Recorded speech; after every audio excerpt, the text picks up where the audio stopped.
First of all, good morning, ladies and gentlemen. It's been a wonderful morning and a great 2 days for me over for sure.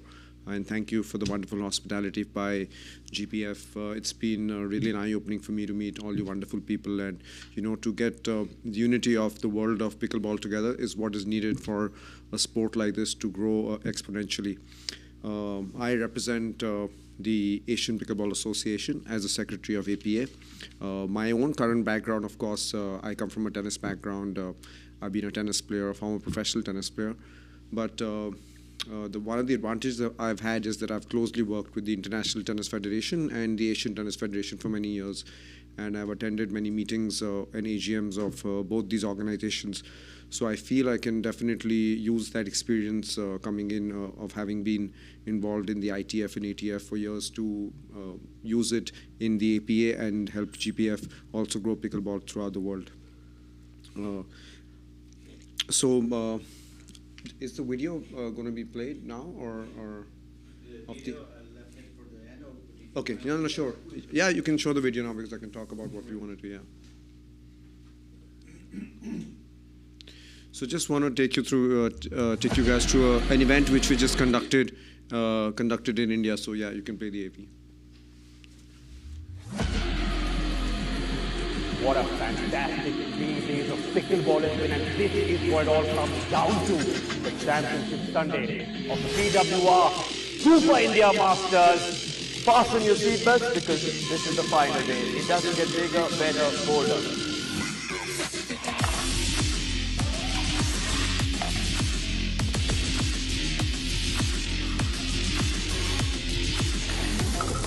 As it goes down, 5 big finals. Steady, it's all coming right here.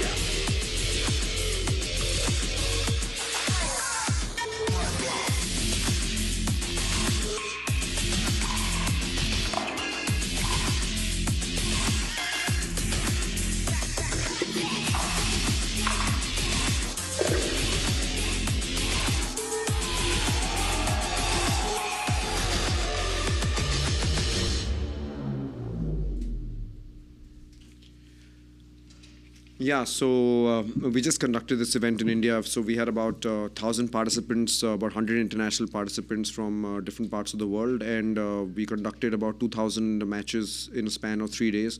We converted the biggest tennis complex in India into a pickleball stadium with 25 pickleball courts, mat laid over these tennis courts, and the buzz in India was that they've never even seen a tennis event like this. The popularity with the number of players who had come to play was totally incredible, and it was already being talked about in every household in India. And that is what pickleball is doing in India. That it's become so popular, and apart, of course, it is the fastest growing sport, and in Asia also it is catching up really fast. So the reasons why I showed on this AV is that we, as APA, also want to conduct similar events not only in India but also have to empower to find right partners in Asia to conduct such huge events as well, because that will really put pickleball in the global map of sports. Also with the Olympic vision, we of course want to have huge events, but apart from having these huge events, of course we want to have the grassroots development in all the Asian countries as well. And the key factor which of course leads us to this is to have the right partners in Asia who will empower the sport and grow the sport. It is the APA's role is not obviously to go and start pickleball in every country, but of course we have to do that. But we have to find the right channel partner to do that, because it's a huge mission, of course, and we cannot ourselves go and lay courts everywhere and have coaches everywhere. But we definitely can find right partners and give the right education, give the right support for all these countries to make pickleball one of the most popular sports in their own countries.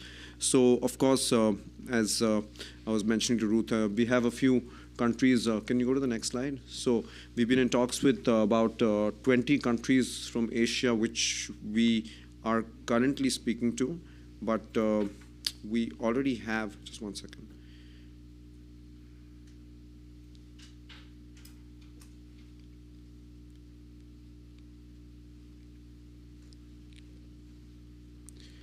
So we already have 6 to 8 countries already on board, which include Chinese Taipei, Hong Kong, Japan, Philippines, India, Oman, Macau. I personally visited, of course, Hong Kong and Japan, and spent time over there to, from the APS side to ensure that happens as well.